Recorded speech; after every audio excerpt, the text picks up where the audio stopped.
Well, welcome back. Here we are with Cheryl, talking to you about continuing with the formula that I know you all know by heart and are working diligently to create the right elements of your formula. So, Mrs. Delaney, did you do your homework and create the two statements, the 30 seconds to get their attention, the 60 seconds to get their interest so they want to sit down with you? No, I did not do my homework, but I did do some other things that it shouldn't be a but I know it's very important.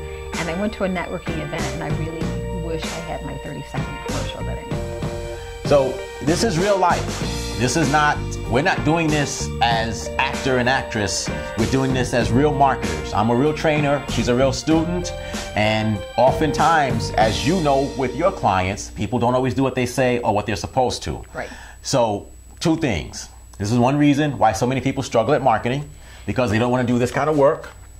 You know, I talked about the fantasy that we all have. We'll post it and they will just throw money at us. We'll create a website. People will come to it and order online. We'll say, I'm with this company and we do this. And people will run up and just say, tell me more. Here's my money. Here's my charge card. Fix my problem. Right. But the reality is we have to be both marketers and salespeople. And our goal is really to get people the ideal situation that you want to strive for is we have clearly identified who we're looking for. That's the quality.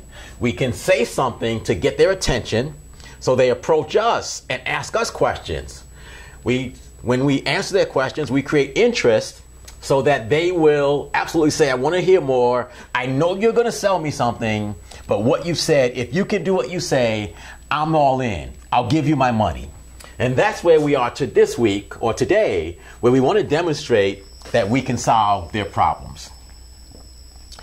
This is where I'm going to maybe throw a curve for all of you out there who are in sales and marketing. If you have a 100% online business, a lot of what I'm going to say today won't work for you. But most of you and me have to actually sit and talk with people or talk to them over the phone. So this works perfectly for what you want to do. Sure, like one-on-one, right? Right. Okay. Even to a certain degree, one to a group, the same principle will apply. Okay. As long as you have an opportunity to interact with people, this is the position you want to take to truly demonstrate you can solve their problem. All right. So I want to give you a guiding principle from this point forward for all of your one-on-one interactions. I'm going to actually give you two principles. Okay. Principle number one is that bad salespeople do bad presentations. All right. Good salespeople do good, even great presentations. They can wow you with their words of wisdom, with the way they spin the words, the way they can really wow you. All right. But absolutely great salespeople ask the best questions. And so all my life I've been taught that the key to being a good salesperson is to be a good speaker, to tell great stories, to paint pictures with your words so that people can see themselves. But the reality is that when we sell and talk about the benefits of our products and services, when we simply spew out all of our stuff, what we're basically doing is selling them what we want. Right. And when you sell somebody what you want, there is a good chance that there are people out there who want the same thing you want. Right. So they'll say yes. Or in your presentation, you cover enough stuff that they just say, yeah, I get that, and they want to buy it. But wouldn't it be better to have someone actually tell you what their problem is? To actually state, this is what my problem is, this is what it's costing me, this is how it hurts, and this is why I have to have this solved. And this is what it will look like when it's solved.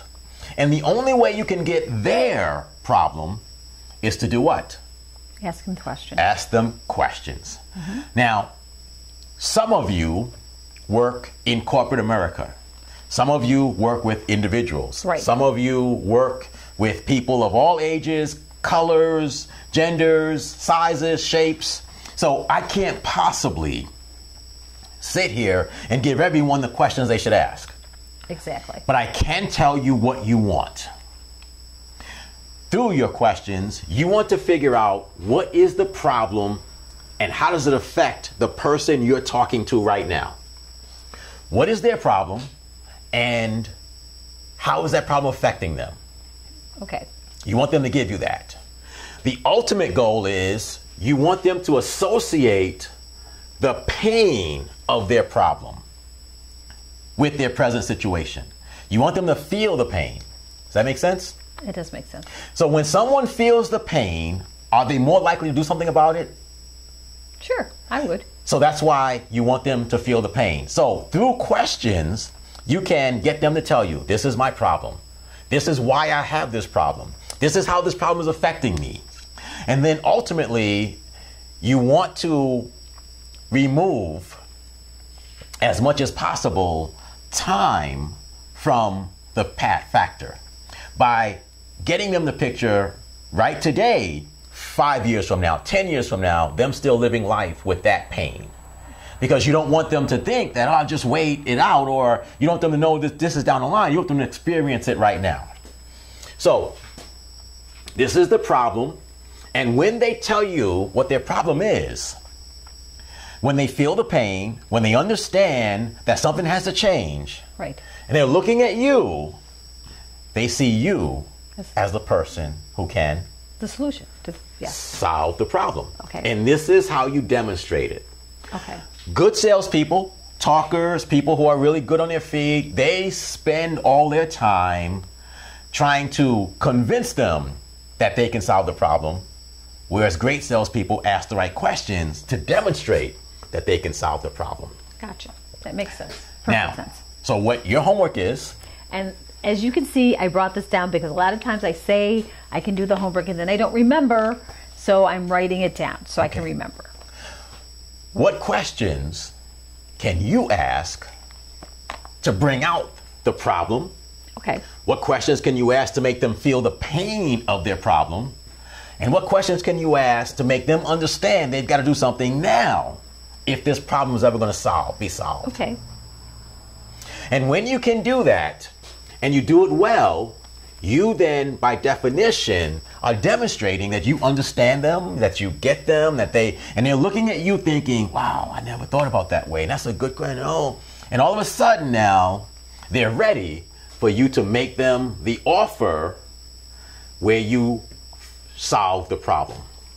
Okay. Including how much you're going to charge them for solving the problem. Does that make sense? It does. It does, and I've got it written down, and I do better at that if I write it down, because then I don't remember after we finish.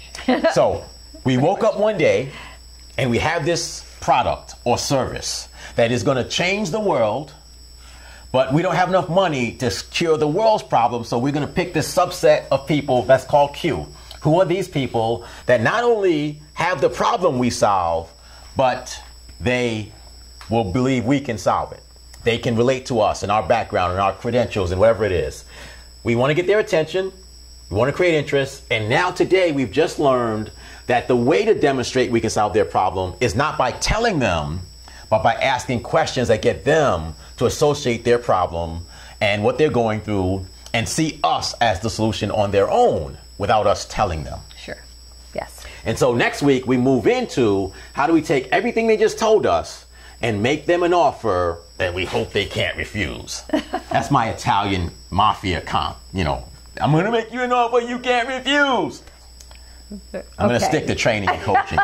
Please do. But Please do. This is the process of how you go from being an okay salesperson or even a good talking salesperson to understanding that people don't really care about all the stuff that you think is important. They care about what they think is important. And when all you do is tell them what they should feel and how this is going to, all you're doing is talking, you're not really getting to what's bugging them. And so your percentages of closing will go up tremendously when you understand and you can get them to tell you, this is what I want, this is what I need, this is my problem, this is the pain I feel. Then you telling them all the things you're going to do for them, all the wonderful hard work that you're going to do for them, doesn't matter if they're not feeling the pain of their situation and want to change it today. So that's where we are today. And when we come back for the next lesson, we'll do this offers made in a way that, again, takes advantage of what we learned today in this process and compels them to want to say, yes, I need to do this because I'm feeling the pain right now. I need to solve this pain right now. Anything? No, I'm good, and I'm good. Thank you. Say goodbye. Bye-bye. Take care. See you next time.